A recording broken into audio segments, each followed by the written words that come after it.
ओम शांति। आज हम लोग करने जा रहे हैं अव्यक्त मुरली 27 अप्रैल 1972 की। मुरली का सार है लकी और लवली बनने का पुरुषार्थ। लकी और लवली बनने का पुरुषार्थ।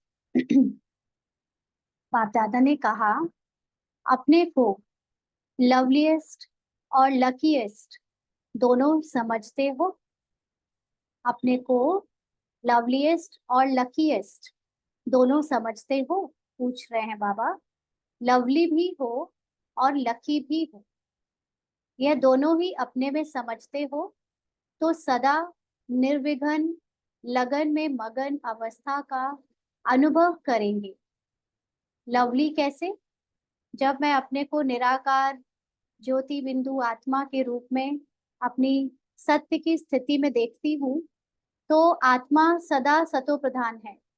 उस कारण से आत्मा सदा ही लवली है ना।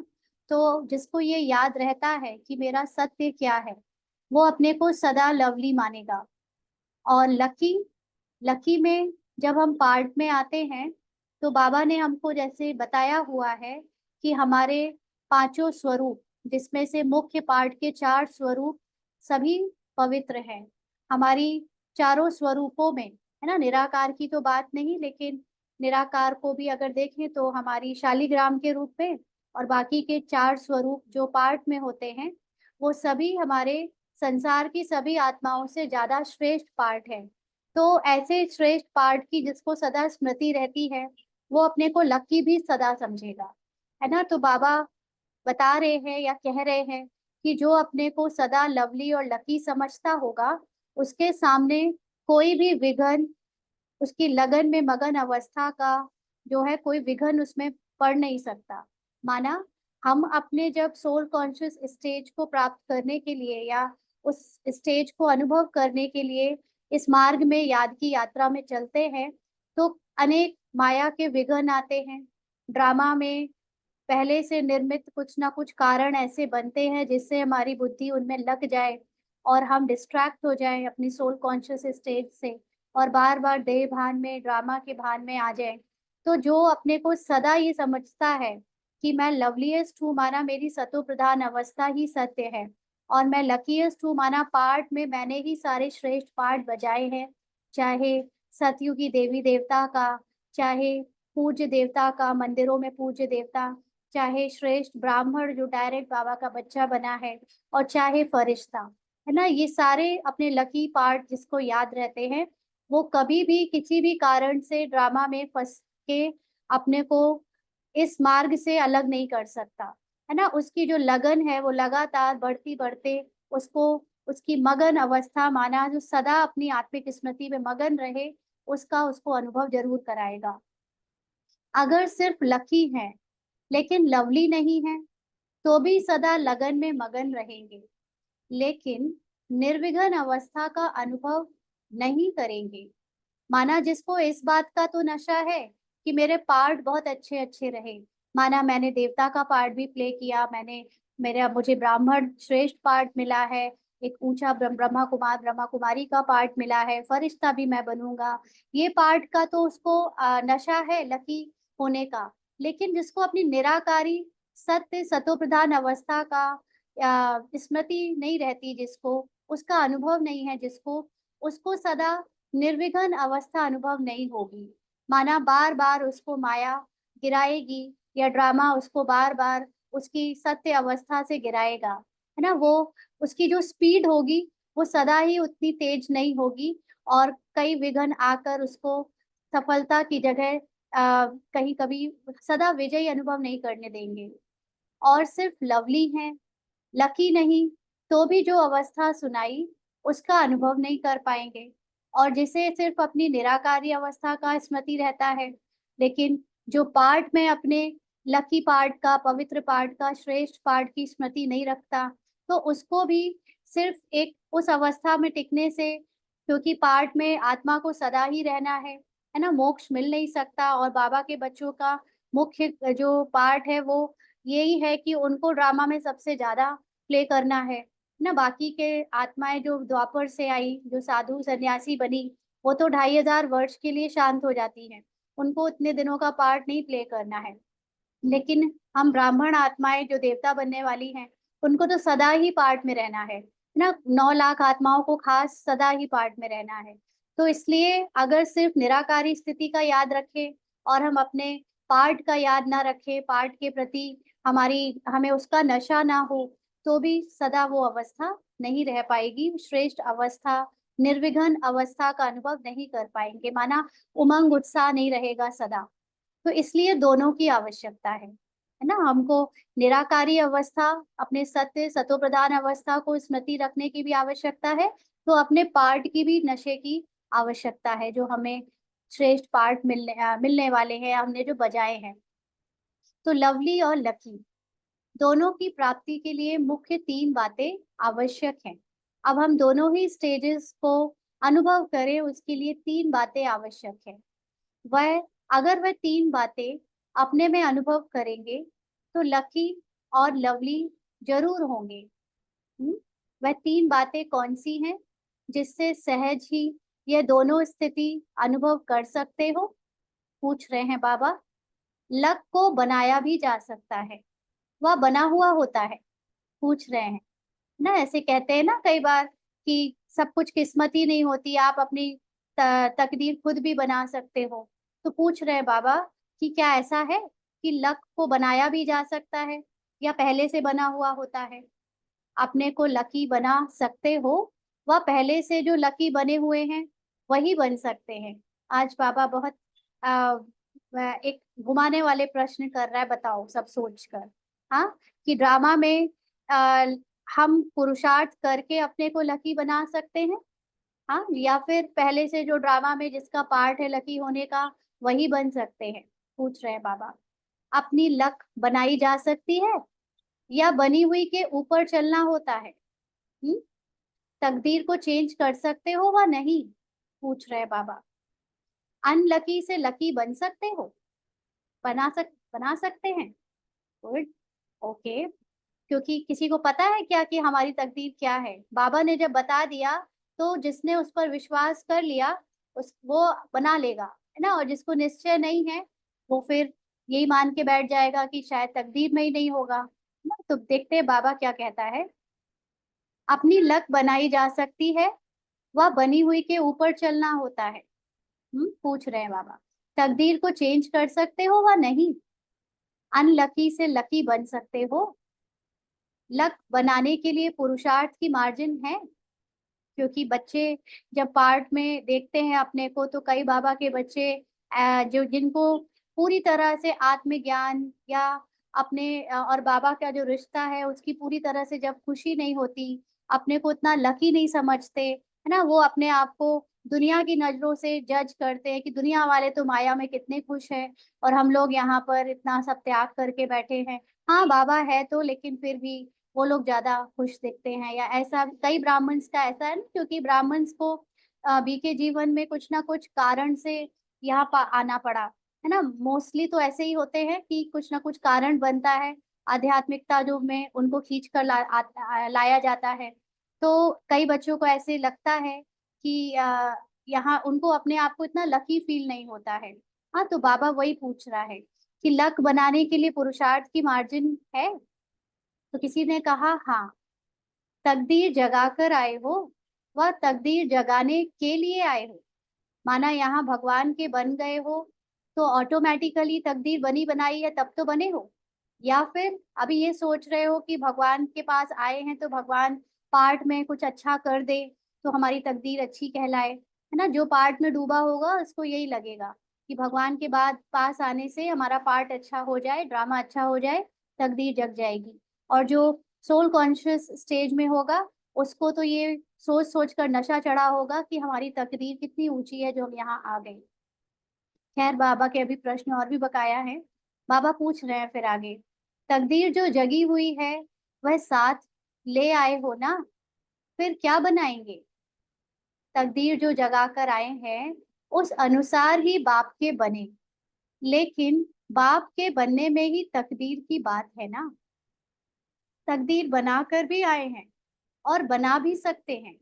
ऐसे जब कोई बात पर ज्यादा पुरुषार्थ कर लेते हो तो अपने अंदर से कभी संकल्प आता है कि मेरी तकदीर में तो यही देखने में आता है, पुरुषार्थ के बाद भी सफलता नहीं होती है, तो समझते हो ना, तकदीर में यह ऐसा ही है। सफलता ना मिलने का कारण क्या है, पूछ रहे हैं बाबा। अपनी रीति से पुरुषार्थ किया फिर भी सफलता नहीं मिलती, तो फिर क्या कहते हो? क्या कहते हो? ड्रामा में ऐसा ही है, तो ड्रामा का बना हुआ लक ही ले आए हो ना। हम्म पुरुषार्थी को कभी भी यह समझना नहीं चाहिए कि मेरे पुरुषार्थ करने के बाद कोई असफलता भी हो सकती है। अंडरलाइन, जो अपने पुरुषार्थ को लेकर बहुत सीरियस है और पुरुषार्थ करने के बाद उसको मनचाही सफलता नहीं मिलती, तो बाबा आज ये कह रहा है उनसे कि कभी भी पुरुषार्थी को यह नहीं समझना चाहिए कि मेरे पुरुषार्थ करने के बाद कोई असफलता भी हो सकती है। सदैव ऐसा ही समझना चाहिए कि पुरुषार्थ जो किया वह कभी भी व्यर्थ नहीं जा सकता। अगर सही प्रकार से पुरुषार्थ किया तो उसकी सफलता अब नहीं तो कब मिलनी जरूर है, अभी नहीं तो कभी ना कभी मिलनी जरूर है। कुछ भी व्यर्थ नहीं जाएगा। पुरुषार्थ का मतलब अपनी आत्मा के अर्थ में टिकने के लिए आपने जिस तरह से भी पुरुषार्थ किया, चाहे फिजिकल रूप से देह भान को भुलाने का पुरुषार्थ किया, चाहे सूक्ष्म रूप से ज्ञान को समझने धारण करने का पुरुषार्थ किया, चाहे सेवा के पार्ट में अपना तन मन धन संकल्प लगाया, जिस तरह से भी किया, तो अगर ऐसा फील होता है कि उतनी सफलता नहीं मिली जितना मैं कर रहा हूँ या कर रही हूँ, तो बाबा कहते कभी भी ये नहीं समझो, आज नहीं तो कल मिलनी जरूर है। असफलता का रूप देखकर समझना है कि यह परीक्षा है, इससे पार होने के बाद परिपक्वता आने वाली है। अंडरलाइन, इसको हाईलाइट कर लो। जब हम लोग पुरुषार्थ करते हैं तो कहा ना, पुरुषार्थ का मतलब क्या होता है? पुरुषार्थ में हमको ड्रामा का पार्ट बजाते बजाते, पुरुषार्थ सिर्फ इतना नहीं है कि नुमा शाम और अमृत वेला बैठकर योग लगा लेते हैं और बीच बीच में बाबा की बताई हुई ड्रिल्स कर लेते हैं और बाकी ऊपर के सारे नियम मर्यादाएं पालन कर रहे हैं, है ना। सिर्फ वो नहीं होता पुरुषार्थ, वो एक विधि है आपको थोड़ी देर दुनिया भुलाने के लिए। लेकिन यहाँ पर चौबीसों घंटे हमें दुनिया को भुलाकर पार्ट में रहना है ना। पार्ट बजाना भी है लेकिन पार्ट को भूल कर पार्ट बजाना है, माना अपनी आत्मिक स्मृति में पार्ट बजाना है। तो ये माया बार बार हमको ऐसे संकल्प देती है ना, कमजोर निर्बल। अरे सारे जितने भी आप चेक करो, जो बार बार एक एक सीन बीत रहा है उसमें ऐसे संकल्प अधिकतर आते हैं कि मेरे से कहाँ होगा, या जितने भी नेगेटिव और व्यर्थ थॉट्स आते हैं जो मुझे अपने सत्य स्वरूप में टिकने नहीं देते, कमजोरी के ड्रामा के संकल्प, है ना, या जो भी पार्ट को देखकर अपने या दूसरों के पार्ट को देखकर जो भी कमजोर संकल्प आते हैं, वो सब परीक्षा होती है। इसी को तो हमें माइनस करते जाना है, इसी को तो इन एरर्स को हटाते जाना है ना। जैसे अभी कुछ दिन पहले जब क्लास की थी तो ये समझा था हमने कि आत्मा अनुभव करने के लिए कुछ नहीं करना पड़ता, हमें जो आत्मा नहीं है उसको भुलाना है ना। जो अनात्माई चीजें हैं, माना जो संसार की चीजें हैं जिसमें हमने अपनी बुद्धि बिल्कुल डुबो रखी है, जिसमें अपना मन लिप्त कर रखा है, उससे हमें बाहर निकलना है। और उसको भुलाने से उसको उससे न्यारा होते जाते जाते ऑटोमेटिकली बस बचती है तो आत्मा। तो ये नेगेटिव संकल्प व्यर्थ संकल्प ये आत्मा का सत्य नहीं है, ये है देह भान की बातें, ड्रामा की बातें। तो ये कई बार उनसे जब निकलते जाते हैं और बहुत मेहनत कर लेते हैं, तो बाबा कह रहा है कि बच्चे समझते हैं कि जितना हम कर रहे हैं उतना हम उस स्थिति को अनुभव नहीं कर पा रहे, है ना। तो बाबा ने कहा कभी उसको असफलता नहीं समझो। असफलता का ये जो संकल्प भी आया कि मैं असफल हो गई हूँ, मेरा पुरुषार्थ उतना अच्छा नहीं हुआ है शायद इसीलिए सब फेल हो गया ना, इतनी सेवाएं करी उसके बाद भी अगर कहीं, हाँ, पास्ट नहीं भूलता। पास्ट नहीं भूलता मतलब पास्ट एक तो है ही नहीं, और फिर जब वो याद आता है, मतलब कि यही माया आपको संकल्पों में फंसा के रखना चाहती है कि आप बाबा को याद ना कर पाओ। तो ये पास्ट याद किसको आता है? आत्मा को याद नहीं आता है, पास्ट मन को याद आता है। बीती हुई घटना मन ऐसे अपने सामने लेकर आता है जैसे वो प्रेजेंट में चल रही है ना? क्योंकि पास्ट और फ्यूचर कुछ होता ही नहीं। अगर अभी मन कुछ सोच रहा है, मतलब वो मेरा प्रेजेंट बन के बैठा है, और प्रेजेंट में मन और बुद्धि एक ही चीज में लग सकती है। तो जो हो चुका है अगर वो सोचने में लगी हुई है, तो जिसमें लगनी चाहिए, माना आत्मा में विलय होने में, आत्मा के सत्य स्वरूप में टिकने में, या बाबा की याद में लगनी चाहिए, उसमें नहीं लग पा रही है, और यही माया कहलाती है। तो जो भी कुछ बार बार याद आता है, फिर यही एक अवस्था है कि ज्ञान की दृष्टि से, जो तीसरी दृष्टि बाबा ने हमको दी है, उससे मैं मन में चल रहे संकल्पों को भी इम्पोर्टेंस ना दूं, उससे भी ऊपर हो जाऊं, उसको काले बादल समझकर नीचे कर दूं, और मैं खुला आसमान बन जाऊं। वो आत्मा जो अचल अडोल एक रस अवस्था में अपने सत्य को जानती है, वो अपने बाबा के साथ कंबाइंड होकर आसमान की तरह विराट रूप में अनुभव करे, और नीचे ये चलते रहे संकल्प, बातें, हिसाब किताब, जो भी बातें हो रही हैं, वो नीचे भले चलती रहें, है ना, भोगनाएं कुछ भी, लेकिन मैं इससे ऊपर आत्मा अपने सत्य में टिक जाऊं। तो ये नीचे के जो बादल हैं, अनेक बातें जो आती हैं जिसमें बुद्धि और मन ऑक्यूपाइड हो जाता है, और वो एकदम असत्य है ना, उसमें कोई सत्यता नहीं है, लेकिन वो सत्य बनकर हमारे सामने पेश होती है। तो ऐसे में एक बाबा ने कहा कि अपने को असफल समझ लेना, ये जो पुरुषार्थ का रिजल्ट है, और उसको देखने के बाद दिल शिकस्त होकर अपने आप को असफल समझ लेना, बाबा ने कहा ये आखिरी पेपर है। असफलता का रूप देखकर समझना कि ये आखिरी पेपर है ना। जिस दिन ये संकल्प आए कि मैं असफल हो गई, मतलब बस इस पेपर को और पार कर लो, माना इस असफलता को और सत्य मत मानो, इसके बाद हम ये सारे पेपर्स के बाद परिपक्वता आ जाएगी।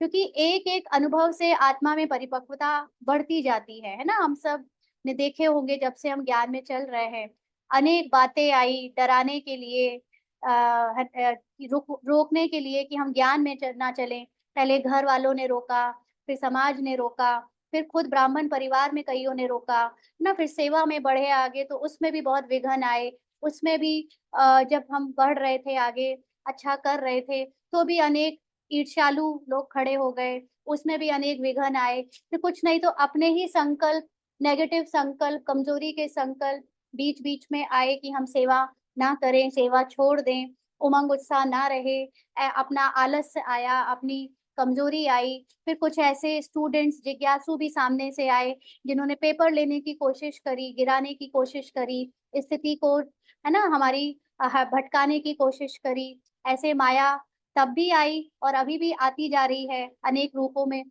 तो कई हद तक हम सब परीक्षाओं को समझ के पार करते जाते, लेकिन फिर जब हमको लगता है एज अ रिजल्ट इन ब्राह्मण जीवन, हम देखते हैं कि दादियों को तो इतनी सफलता मिली, उतना उनको माना जाता है, या दूसरे भाई बहनों को इतना माना जाता है, और हम लोग अभी उतना नहीं, लगता है नहीं हो पा रहा है, नहीं अच्छे से चल रहा है। तो जब ये ऐसी असफलता फील हो, तो समझना ये आखिरी पेपर है, इसको पार करने के बाद परिपक्वता आने वाली है।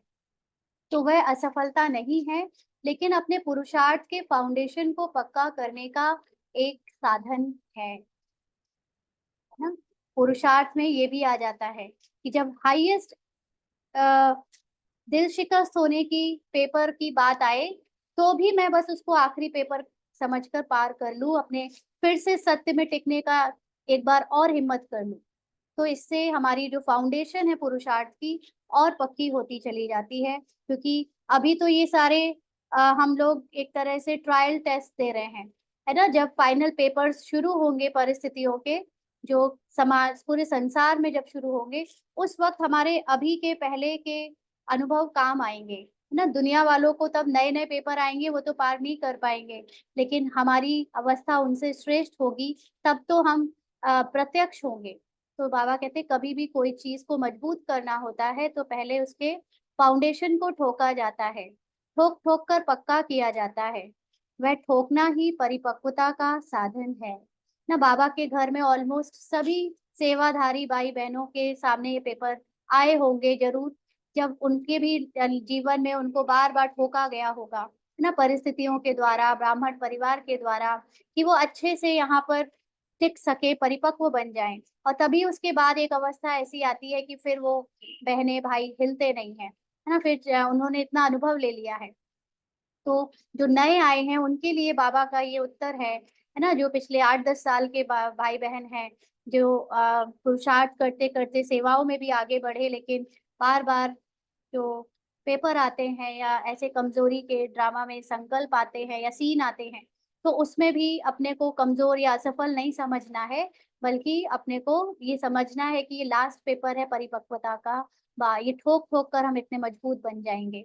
तो कभी भी अपने व्यक्तिगत पुरुषार्थ में व संगठन के संपर्क में व ईश्वरीय सेवा में, तीनों प्रकार के पुरुषार्थ में बाहर का रूप असफलता का दिखाई भी दे, तो ऐसा ही समझना चाहिए कि ये असफलता नहीं, लेकिन परिपक्वता का साधन है।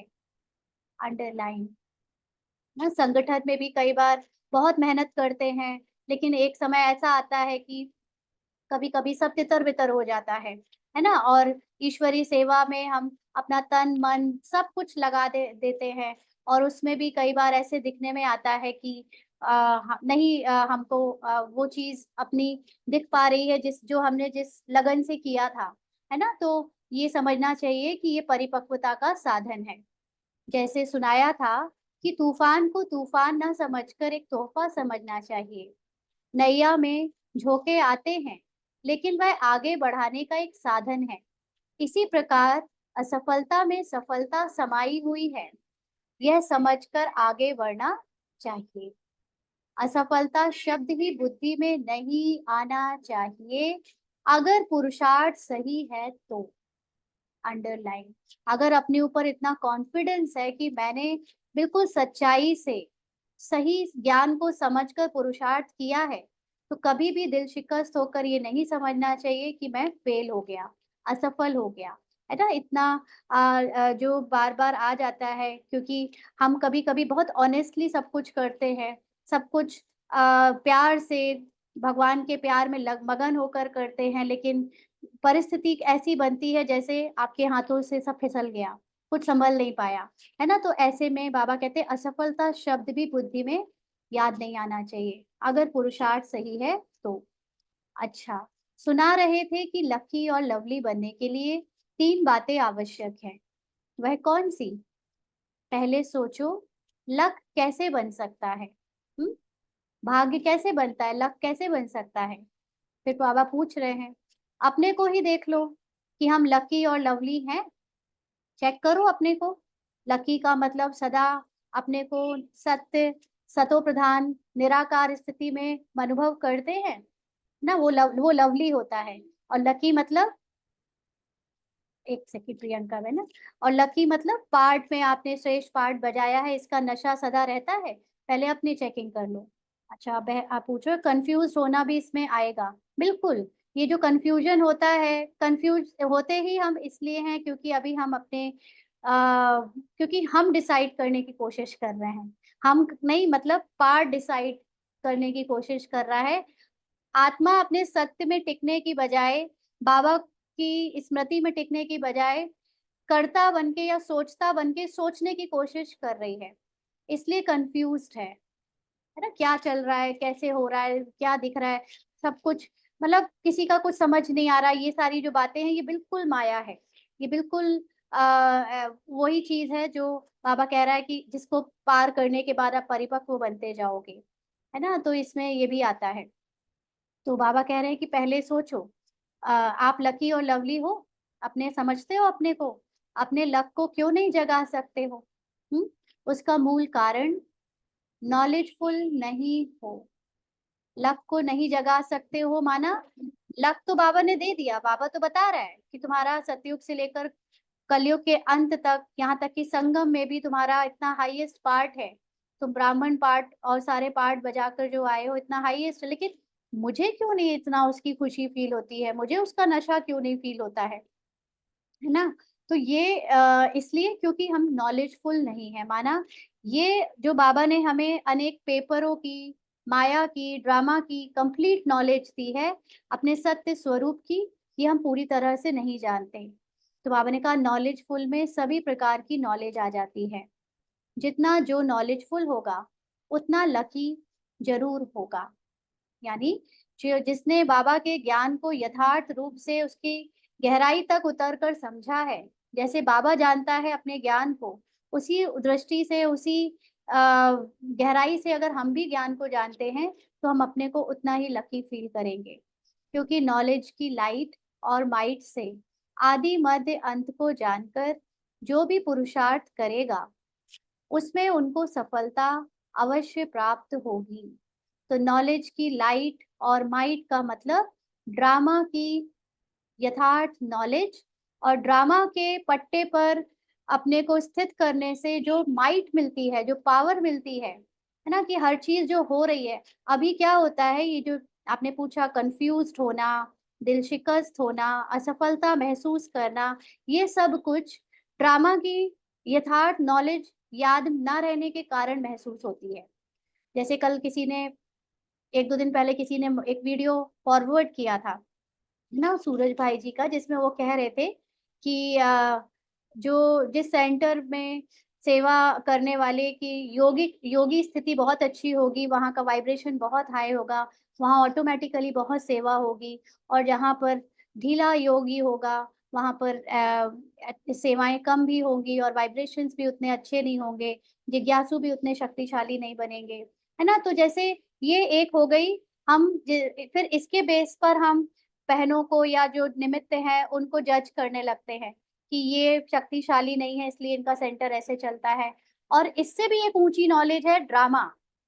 उस आत्मा का जहाँ पार्ट बज रहा है उसको इतनी ही पार्ट या नॉलेज की, इतनी ही योग की, इतनी ही उसको सेवा का पार्ट मिला था, उसकी खुद की कोई गलती नहीं है कि वो इतनी ही योगी क्यों है या वो इतनी बड़ी योगी क्यों है, वो इतनी अच्छी सेवा क्यों करती है या वो थोड़ी ढीली सेवा क्यों करती है। ये सब कुछ ड्रामा की लाइट और माइट से खत्म हो जाता है और तब जागती है आत्मा की सत्य सतो प्रधान स्थिति की दृष्टि, कि हर एक आत्मा पूरी तरह निर्दोष है। जो जहां भी पार्ट बजा रहा है, जिसका पार्ट चाहे वो शक्तिशाली बज रहा है चाहे कमजोर बज रहा है, वो ड्रामा में बंधा हुआ है, वो वैसे ही बजना था, है ना। तो ये लाइट और ये माइट हमारी आत्मिक स्थिति को इतनी ऊंची कर देती है कि हम सबको स्वीकार कर पाते हैं। हम कंप्लेन बॉक्स की जगह कंप्लीट बन जाते हैं। अभी क्या होता है, हम कंप्लेन बॉक्स बने रहते हैं, वो ऐसा है, ये ऐसा है, ये ऐसा करता है, वो वैसा करता है। तो ये क्या है, ये ड्रामा की पूरी नॉलेज नहीं है।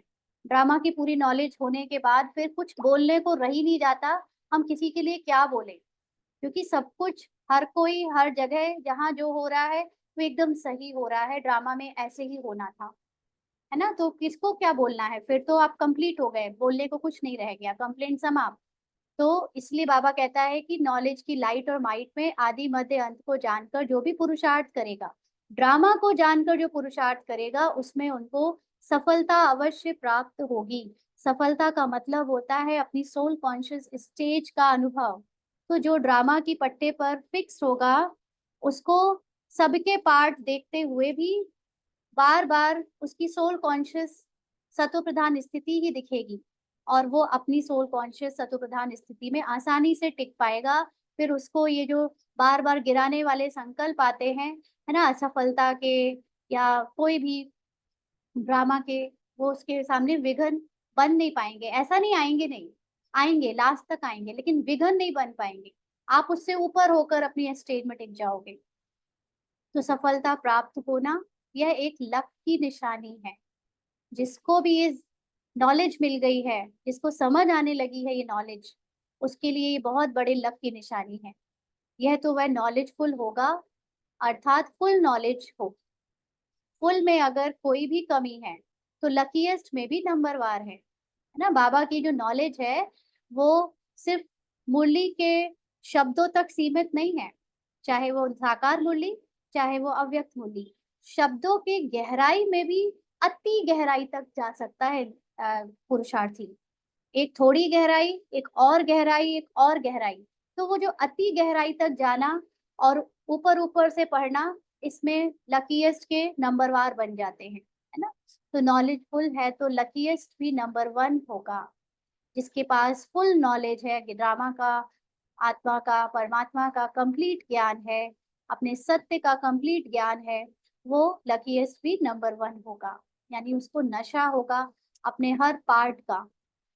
कर्म की भी नॉलेज होती है और अपनी रचयिता और रचना की भी नॉलेज होती है। चाहे परिवार, चाहे ज्ञानी आत्माओं के संपर्क में कैसे आना चाहिए, उसकी भी नॉलेज होती है ना। कई बार हम पाठ में जब डूबे होते हैं तो हम चाहे लौकिक परिवार में, चाहे ज्ञानी आत्माओं के पाठ को देखकर कुछ ना कुछ उनमें डाउट करने लगते हैं, उनमें उनकी कमजोरियों को देखकर जज करने लगते हैं। तो जो नॉलेजफुल होगा ना, वो लौकिक आत्माओं की पार्ट को देखकर जज करेगा। जैसे है ना, लौकिक में क्या होता है, लौकिक में बस खाओ पियो ऐश करो, ऐसे ही सबके जो लोग ज्ञान में नहीं चल रहे हैं उनका यही एटीट्यूड होता है। बट हम ज्ञानी बनने के बाद अंदर से बार बार चिड़चिड़ा जाते हैं, या उनके पार्ट को देखकर थोड़ा सा जज करने लगते हैं कि इन लोग के जीवन में कुछ रह नहीं गया, बस यही यही करते रहते हैं, है ना, ऐसे। और ज्ञानी आत्माओं में अगर कुछ ऊपर नीचे दिखता है तो भी हम ये सोचते हैं कि ये कैसी ज्ञानी है, वो ऐसा करती है, वो वैसा करती है ना। तो जो भी कंप्लीट नॉलेजफुल है ड्रामा के ज्ञान को लेकर, तो वो चाहे लौकिक आत्माओं के पार्ट को देखे, चाहे ज्ञानी आत्माओं के भी पार्ट को देखे और उनके संपर्क में आए, तो भी उसको पूरी नॉलेज होती है। तो नॉलेज सिर्फ रचयिता और रचना की नहीं, लेकिन नॉलेजफुल अर्थात हर संकल्प और हर शब्द, हर कर्म में ज्ञान स्वरूप होगा। माना ये नहीं कि सिर्फ मैं आत्मा को जानती हूँ, मैं परमात्मा को जानती हूँ, लेकिन पार्ट में चल रहे जो संकल्प आ रहे हैं, मैं उसकी भी नॉलेज रखती हूँ। और मैं मेरे जो आत्मा के सत्य के स्वरूप में टिक कर जो संकल्प आते हैं, मैं उनको भी जानती हूँ। तो जब मन में चल रहे संकल्प आत्मा के संकल्प से मैच नहीं करते, तो मैं दोनों को कंपेयर करके जो संकल्प मेरे काम के नहीं है, जो मेरे सत्य नहीं है, उनसे अपने को अलग कर लेती हूँ।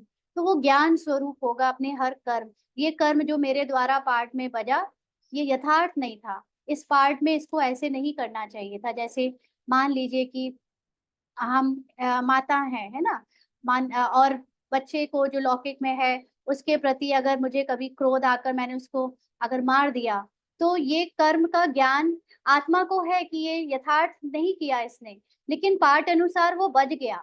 तो आत्मा ये जानते हुए कि पार्ट में वो बजना था तो बच गया, फुल स्टॉप लगा देगी और अपने सत्य में टिक जाएगी, है ना। अब ये नहीं कि वो दोनों को देखकर कैसी हो, कैसी माँ हो, इतने दिन से ज्ञान में चल रही हो, अपने आप को वो धिक्कारे और पश्चाताप में बहुत सारा समय बर्बाद कर दे। तो उसको हर चीज में नॉलेज होगी, मेरे संकल्प शब्द कर्म वो ज्ञान स्वरूप होगा। और फिर धीरे धीरे ऐसे करते करते उसके द्वारा पार्ट भी परफेक्ट बनने लगेगा। तो उनको ही नॉलेजफुल कहते हैं। दूसरी बात, जितना नॉलेजफुल होगा उतना ही केयरफुल भी होगा। जितना केयरफुल होगा उतना ही उसकी निशानी चीयरफुल होगा। अगर कोई केयरफुल नहीं तो भी लवली नहीं लगेगा, अगर कोई चीयरफुल नहीं तो भी लवली नहीं लगेगा। माना जब नॉलेज होती है हमें, तो हम अपने कर्म, संकल्प, चल रहे पार्ट में अनुभव, फीलिंग्स, जो कुछ भी होता है उस पर बहुत अवेयरनेस दिखाते हैं, उसमें बहुत अवेयर रहते हैं कि क्या चल रहा है अभी, मूड में मूड स्विंग क्यों हो रहा है, अभी चिड़चिड़ापन क्यों फील हो रहा है, अभी बहुत ऐसा क्यों हो रहा है। वो कंटिन्यू केयरफुल रहेगा पार्ट के अनुभवों में। और आत्मा कंटिन्यू चेकिंग करती रहेगी कि मन में चल रहे विचार कहीं आत्मा को प्रभावित ना कर दे, है ना। और जब ऐसा कंटिन्यू एक नेचुरल अभ्यास हो जाएगा कि पार्ट में चल रही गिराने वाली कमजोरी, निर्बलता आत्मा के सत्य से उसको हटा नहीं पाएगी, तो ऑटोमेटिकली आत्मा का तो नेचर ही है आनंदित रहना, खुश रहना, संतुष्ट रहना। तो उसकी निशानी जो चीयरफुलनेस है वो पार्ट में भी दिखने लगेगी ना। पार्ट ज्यादा देर तक मूड ऑफ, चिड़चिड़ा या गिरी हुए संकल्प का या लो बॉडी लैंग्वेज का नहीं रह पाएगा, क्योंकि जैसे ही हो रहा था पार्ट वैसा, तुरंत चेक कर लिया कि ये सत्य नहीं है, बाबा को सौंप दिया, बाबा देखो अभी ये चिड़चिड़ा रही है पार्ट में, और बाबा आप ले लो, ये चिड़चिड़ापन मेरा नहीं है, मैं तो सदा चीयरफुल रहती हूँ। जैसे ही ये संकल्प, जैसे ही आत्मा ने अपने आप को केयरफुल किया, है ना, तो उसने बाबा को सौंपा, और उसका जो आनंद है वो ऑटोमेटिकली पार्ट में रिफ्लेक्ट होने लगेगा, तो वो चीयरफुल हो जाएगी। अगर कोई केयरफुल नहीं माना, चेकिंग ही नहीं कर रहे हैं, जैसा पार्ट बजे जा रहा है, बोले जा रहे हैं, करे जा रहे हैं, सोचे जा रहे हैं, मूड स्विंग करे जा रहे हैं, अनुभव किए जा रहे हैं, फीलिंग से पहचान बना ली है ना, तो फिर वो लवली भी नहीं लगेगा, क्योंकि फिर वो आत्मा की सत्यता में जब टिकेगा नहीं, तो पार्ट फिर जैसे ऊपर नीचे होता था, आपस में टकराव होते रहते थे, वो अभी भी चलते रहेंगे, तो संबंधों में या किसी काम में सफलता नहीं मिलेगी, तो लवली नहीं रहेगा ना। लवली नहीं रहेगा माना वो अपनी निराकारी स्थिति में स्थित नहीं रहेगा। तो अगर कोई चीयरफुल नहीं, तो भी लवली नहीं लगेगा। चीयरफुल आत्मा की निराकार स्थिति में स्थित होने से आत्मा सदा आनंदित दिखती है ना, वो लवली रखती है सबको, अपने को भी और औरों को भी। तो जो केयरफुल नहीं रहता है, माना कुछ भी सोचे जा रहे हैं, आए जा रहा है, उसमें बिल्कुल अटेंशन नहीं रखा, तो उस उनसे समय प्रति समय अपनी व दूसरों के संपर्क में आने से कोई ना कोई छोटी बड़ी भूल होने के कारण ना स्वयं लवली रहेगा, ना दूसरों का लवली बन सकेगा। तो दूसरे भी कहेंगे क्या है, अभी तो तुम ऐसे थे, तो थोड़ी देर में वैसे हो गए, तो ज्ञान में अच्छा कैसे चलते हो पता नहीं।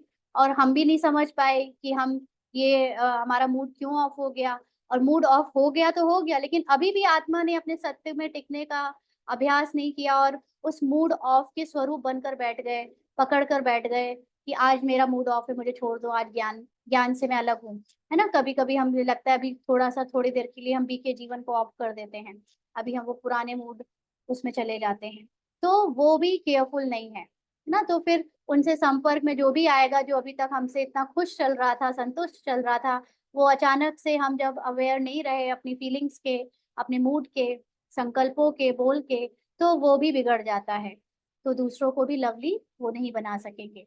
इसलिए जो केयरफुल होगा वह चीयरफुल जरूर होगा। इसलिए हर सेकंड अपने अंदर चल रहे, उमड़ रहे मन के संकल्पों को, फीलिंग्स को, इमोशंस को, है ना, चेक करते रहना है कंटिन्यू, और चीयरफुलनेस के स्टेटस में सदा स्थित रहना है।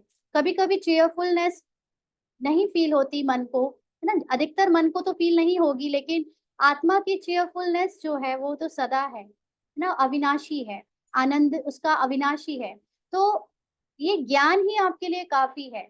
उस वक्त सिर्फ ये ज्ञान इमर्ज करना है कि पार्ट में मैं अभी बहुत लो फील कर रहा हूँ, कर रही हूँ, चिड़चिड़ा रही हूँ, लेकिन सत्य मेरा ये है कि मैं सदा आनंदित रहती हूँ। तो ये बस कंटिन्यू बार बार अंदर ही अंदर से अपने को सत्य में याद दिलाते रहना है, तो थोड़ी देर में वो जो पार्ट में लो फीलिंग्स हैं, चिड़चिड़ाना या जो भी, वो ठीक हो जाता है, वो बाबा को सौंप देते हैं तो खत्म हो जाता है। तो बाबा कहते हैं ऐसा नहीं समझना कि केयरफुल जो होगा वह अपने पुरुषार्थ में अधिक मगन होने के कारण चीयरफुल नहीं रह सकता, ऐसी बात नहीं है ना। क्योंकि ऐसे लौकिक पार्ट में देखने में आता है फिजिकल दुनिया में कि जो बहुत केयरफुल होकर रहते हैं हर समय, वो बड़े गंभीर से हो जाते हैं, है ना, वो जीना भूल जाते हैं। तो कई बार उनसे कहते हैं यार इतना भी मत ध्यान रखा करो हर चीज का, थोड़ा इजी रहो ना। तो यहाँ पर पुरुषार्थ में ऐसा नहीं है कि जो पुरुषार्थ में अपने हर कर्म और हर बोल, हर संकल्प, अनुभव पर अटेंशन रख रहा है, तो वो भी गंभीर हो जाएगा। गंभीर होगा, पुरुषार्थ के प्रति गंभीर है, लेकिन चेहरा भी उसका गंभीर हो जाए, चीयरफुल ना रहे, ऐसी बात नहीं है। केयरफुल की निशानी चीयरफुल है ना, वो ऊपर से भी ये केयर रखेगा, अटेंशन रखेगा कि मेरा चेहरा भी सदा चेयरफुल रहे। तो ये तीनों ही क्वालिफिकेशन व बातें अगर हैं, तो लकी और लवली दोनों बन सकते हैं। एक दो के सहयोग से भी अपनी लक को बना सकते हो।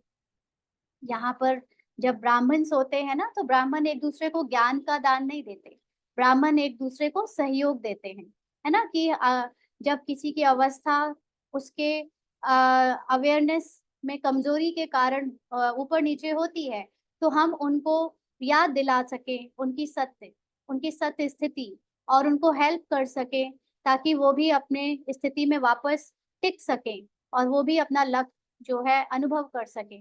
तो बाबा कहते हैं एक दूसरे के सहयोग से भी अपने लक को बना सकते हो। इसलिए एक दो का, जैसे हम लोग ये आपस में क्लास कर रहे हैं, है ना, अब यहाँ पर कोई अज्ञानी नहीं है, यहाँ पर सभी ब्राह्मण ही सुन रहे हैं क्लास। तो यहाँ पर ये जो बाबा ज्ञान सुना रहा है, ये कोई मैं आपको ज्ञान का दान नहीं कर रही हूँ, ये तो बाबा ने ऑलरेडी सबको सुना रखा है, जिसको सिर्फ मैं आत्मा जैसा जैसा समझ अनुभव करती जा रही हूँ, है ना, बाबा इसके द्वारा जो आपको या मुझको खुद को भी समझवा रहा है, वो सिर्फ हम लोग मिलकर बैठकर यहाँ पर आपस में एक्सचेंज कर रहे हैं। तो ये एक दूसरे के सहयोग से हम जो है केयरफुल होते जा रहे हैं अपने हर कर्म पुरुषार्थ के प्रति, और इससे हमारी बॉडी लैंग्वेज भी चेयरफुल होती जा रही है, ना सिर्फ ऊपर से लेकिन अंदर से भी सोल की लैंग्वेज भी चेयरफुल हो रही है ना, सोल तो है ही चेयरफुल। तो अगर चेयरफुल नहीं होता तो सक्सेसफुल भी नहीं हो ना, अगर पुरुषार्थ में खुश नहीं है तो फिर सोल कॉन्शियस स्टेज नहीं कही जाएगी। केयरफुल और चीयरफुल है तो सक्सेसफुल अर्थात लकी है। तो ये तीन बातें अपने आप में देखो, अगर तीनों ही ठीक परसेंटेज में है तो समझो हम लकी और लवलीएस्ट दोनों हैं।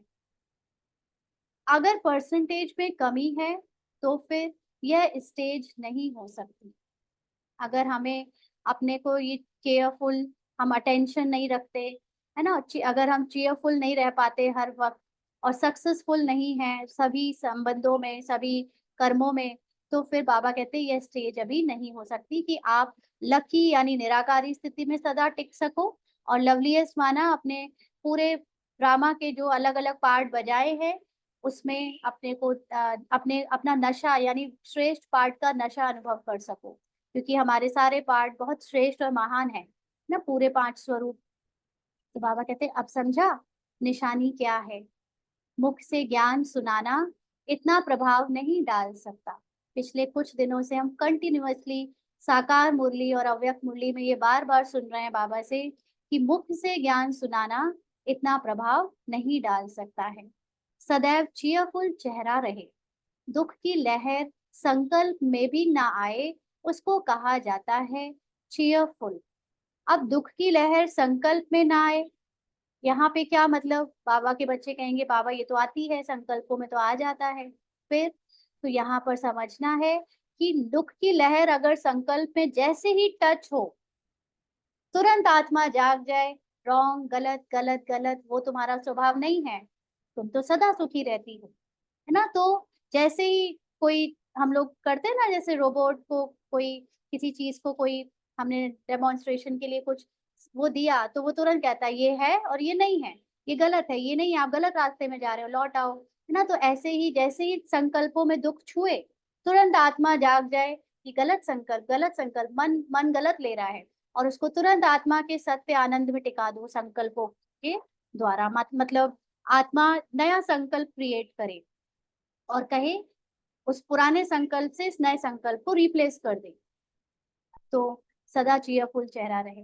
तो अपने चीयरफुल चेहरे से ही सर्विस कर सकते हो ना। कोई खूब ज्ञान सुनाए लेकिन जब उनसे मिले तो वही मुंह लटका हुआ, स्टेज में बैठे हैं और मुंह बनाया हुआ, है ना, ईर्ष्या दिख रही है चेहरे पे, व्यर्थ के और नेगेटिव संकल्प दिख रहे हैं, और बॉडी लैंग्वेज टोटली नेगेटिव या वेस्ट है, तो ऐसे सामने बैठे हुए जो ऑडियंस है वो बेचारी मजबूर तो है सुनने के लिए, बैठे रहने के लिए उतनी देर, लेकिन वो कुछ प्रभावित होकर नहीं जाती, है ना, उसको कुछ ना तो आपसे सीखने को मिला, ना आपसे उसको कोई एनर्जी ट्रांसफर हुई, ना ही वो यहाँ से कुछ लेकर गई।